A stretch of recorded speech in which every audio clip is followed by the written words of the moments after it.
Well, hello and good morning, good afternoon, good evening.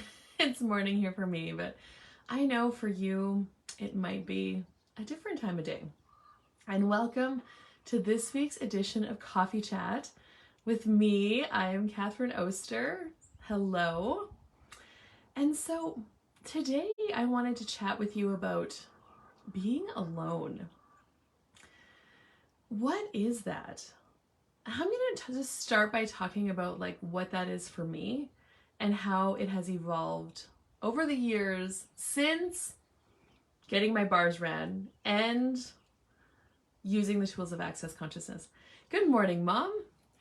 And Access Consciousness is this body of work that really empowers you to change things and create things and live your life beyond normal, average, real, and the same as everybody else. Good morning, guys. Oh, there's a dragonfly. Good morning, Tanya. Thanks for joining me. Good morning, Lori. So, okay, so we're talking about being alone. Gosh, okay, so for me, my life before pre-access, that's what we're gonna call it, pre-access. I wanted to fit in. Like I really, really wanted to have friends, like lots of friends. I really wanted to be with the main crowd, with lots of people. I wanted to be the same. I literally wanted to be the same as everybody else. And so I tried. Like I tried to be the same, even if that felt like not right for me. Didn't fit me at all, actually, because here I am. I am the weirdest person I know. Maybe other than Tanya. I don't know. She might be weirder than me. Just kidding. Anyway, I tried to fit in and I decided, hey, good morning, Robert. He might be the weirdest person I know, actually. Anyway, fitting in. So back pre-access, I decided that if I fit in and I had lots of friends and everybody liked me, then that meant that I was right. That meant that I was right. And that meant that I was valuable. Hey, good morning, Shauna. Another weirdo. Thanks for joining me, all you weirdos. If I fit in, that meant that I was valuable. That meant that I could finally be great, actually. And I gave up a lot of my awareness.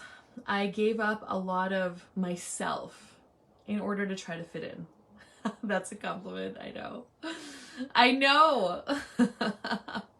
And in doing that, like, I didn't even know who I was actually.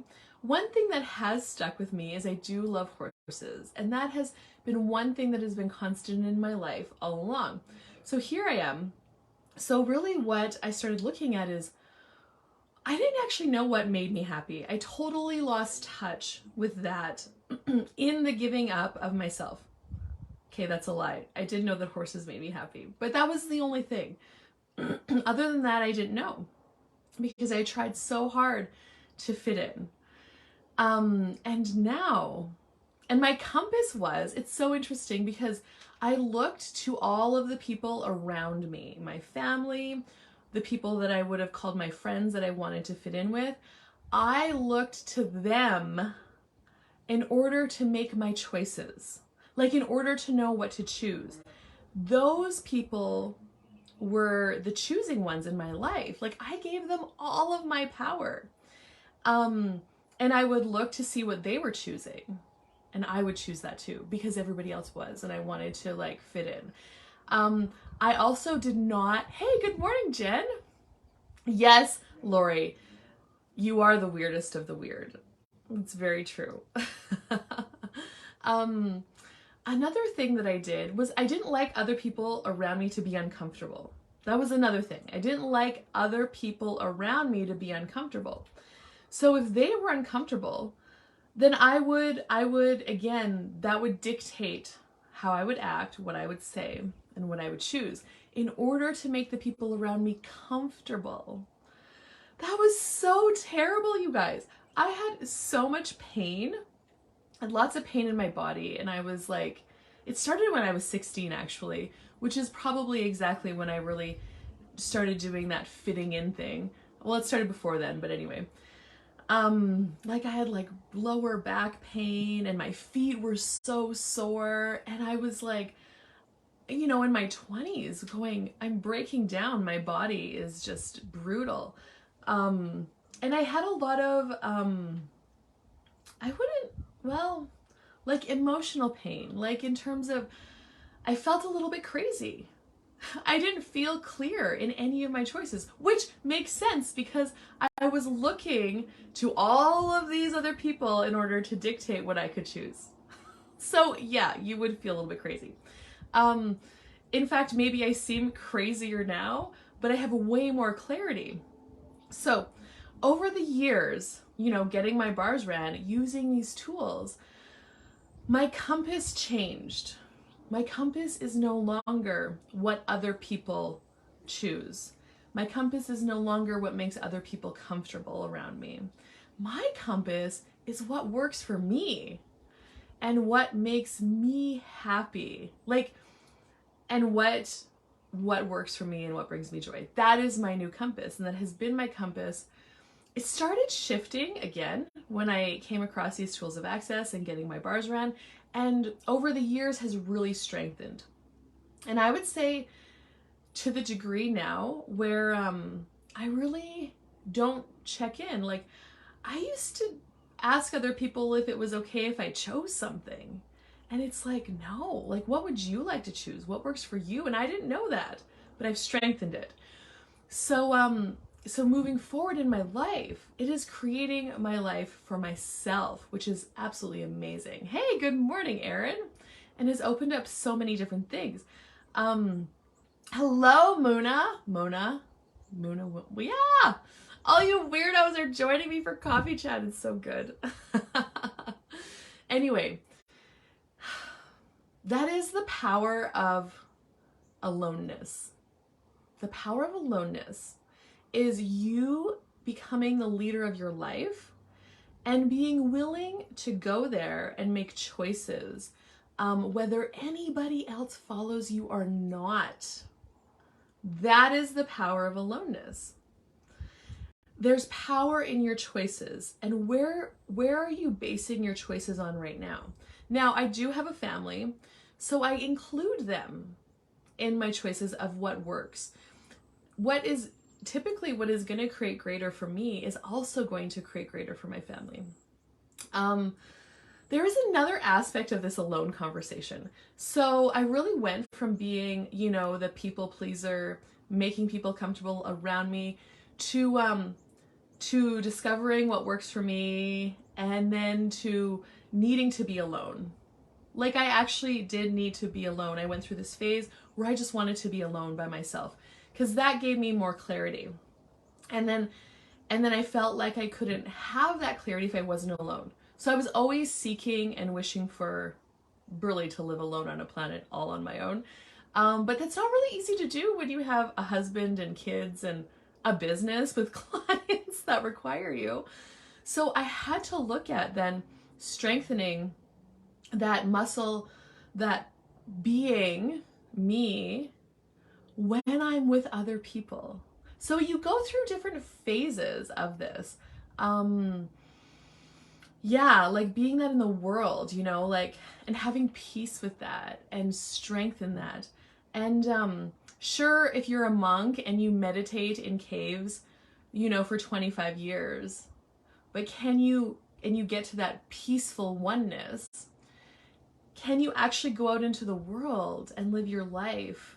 Like, that's a different kind of muscle. And so it goes through different phases. Anyway, there was something else that I wanted to say about this. So I guess, what can you take away from this? Start noticing how you're choosing.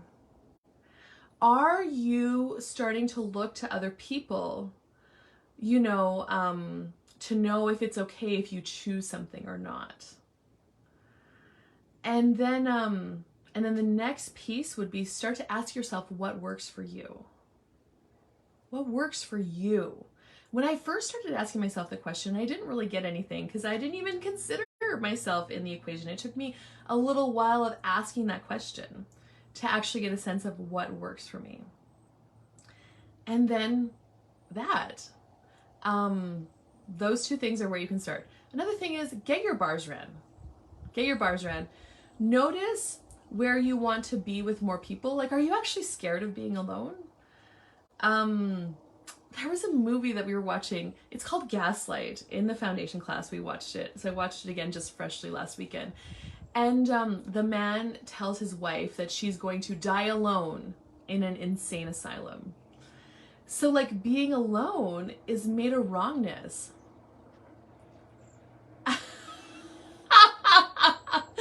Tanya. So Tanya did not meet me until I was an access consciousness facilitator. She's only seen the scary Catherine. That's so funny.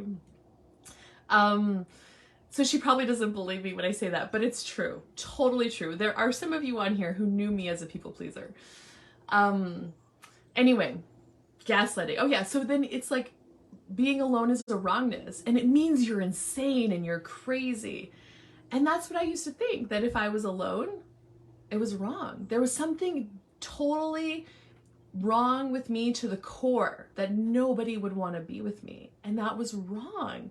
But let me tell you, what this reality judges as wrong, this reality being the normal people around you, the most of the people, what they tell you is wrong is actually what is strong about you. So that's really cool.